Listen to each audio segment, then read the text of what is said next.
It was the best of quarters. It was the worst of quarters. All right, truth be told, they both kind of sucked, and I just really wanted to use that line. But what I'm talking about right now is the difference between Walmart's earnings and Target's earnings in this most recent quarter. Now, when I set out to make this video, I wanted to contrast the difference between the two companies and their earnings reports, and so I threw this little gag in the thumbnail. It was a play on words based on Charles Dickens' classic A Tale of Two Cities. But truth be told, there's actually some very scary similarities going on hidden in the earnings reports of these two companies that we need to pay attention to, especially considering the underlying plot details in Charles Dickens' classic. Now, first, let's take a look at Target, and look at this. Target shares plunge after retailer reports profit decline and warns of soft holiday quarter. And I want to point your attention to this line right here. The big box retailer saw sales decline as families contend with higher prices, making trade-offs between what they need and what they want. And look no further than this paragraph here. Target's profit fell by around 50% in its fiscal third quarter as it cleared through unwanted inventory and sales slowed heading into the holidays. And this is something we saw in recent days. We saw it in Amazon's earnings. They're warning about a lousy holiday quarter. We saw a note from FedEx yesterday that they were furloughing employees as shipping volumes are reduced. And this is at a time when outfits like this are usually ramping up for increased spending around the holidays.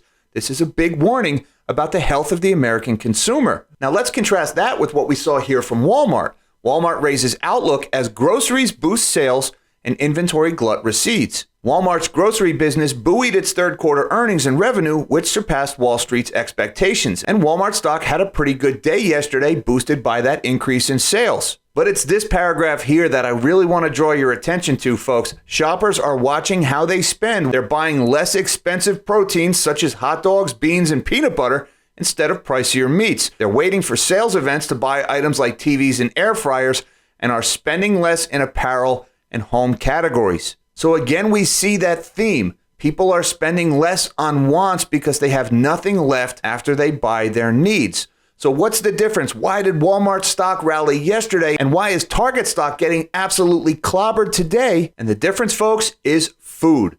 Walmart has been able to make the most of this inflation situation because Walmart sells much more food and groceries than Target does. So even though people have so much less money to spend at the end of the month because things like food and energy and rent have gotten so expensive, they're still spending at Walmart because that's where the cheap food is. Wealthier shoppers are being driven out of Target and into Walmart to buy their food there. Now again, I have to draw your attention to A Tale of Two Cities because that story takes place during the French Revolution and the Reign of Terror, where the French aristocracy in the late 1800s lived such a life of excess and decadence, and yet at the same time they maintained absolute indifference to the suffering of the poor. And it was that indifference that caused the downtrodden to devolve into mob mentality. And in mob mentality, the human brain suppresses the individual's moral code, and it enables people acting within a group to commit unspeakable acts of brutality that they might otherwise be incapable of.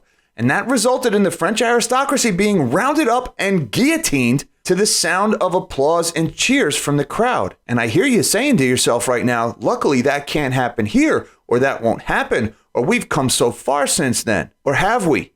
Check this out. Buried in Target's earnings today.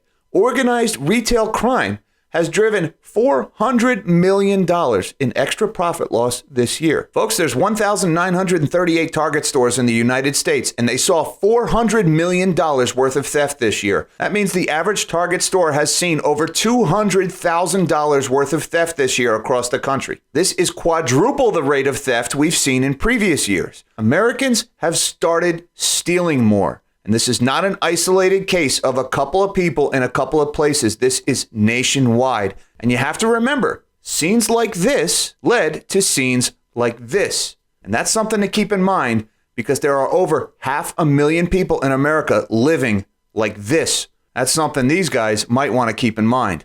Till next time, live small and dream big.